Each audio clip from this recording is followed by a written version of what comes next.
Well, it's game on for fall sports in Pennsylvania. The PIAA voted in favor of school sports to resume, though they are leaving the ultimate decision up to the school districts. Melissa Mertz is the Associate Executive Director with the PIAA and joins us now. Good morning, Melissa. Good morning. Thank you for having me. Our pleasure. So this goes against Governor Tom Wolf's recommendation. So what factors led the association to reach this decision? Well, when he made his recommendation at a press conference, we put everything on pause for 2 weeks. We just wanted more dialogue with his staff. We also wanted to meet with our Sports Medicine Advisory Committee again, and also members of the General Assembly. So we did all three of those things. And after meeting with his staff, they reiterated that it is just a recommendation. It's his opinion. And he does not look to make it a mandate or an order.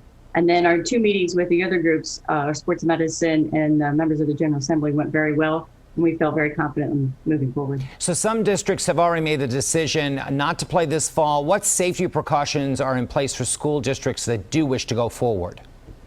Well, all schools have had to adopt a athletic health and safety guideline. And as I think I mentioned before, that involves screening and that involves temperature checks, et cetera. They also have to follow Department of Health and CDC guidelines if they have a positive case or several positive cases show up.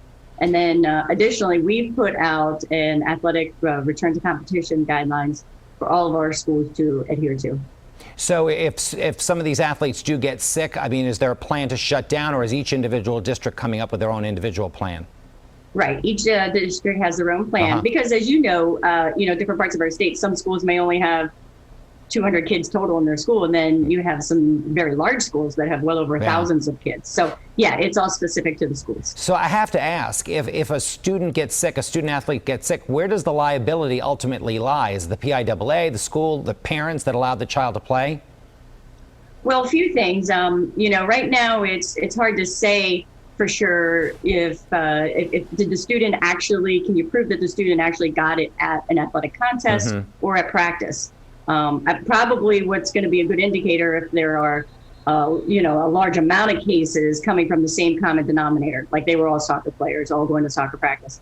But without that, it's going to be hard to tell, where did the student pick it up from? Did they get it, on vacation just a couple weeks ago? Did they get it from a relative? Did they get it in class, while at school? So, ultimately, it's going to be up to each individual school. I will say PIAA is looking into and trying to further pursue some liability protections for the schools. But that's a conversation we have to have with members of the General Assembly. Will there be state championships if several schools opt out of playing? Well, we are hopeful to be able to have state championships, but at this time that's undetermined. Really what it's going to be as we work through the next couple of weeks here. Once we start to get a grasp on how many schools are participating this fall and how many will be trying to participate at a later date, we'll be able to determine if we're going to be able to have state championships. Well, we appreciate it, Melissa, for joining us. I think we're running out of time here. We appreciate it, though. Thank you very much, and we'll keep our fingers crossed that this goes safely.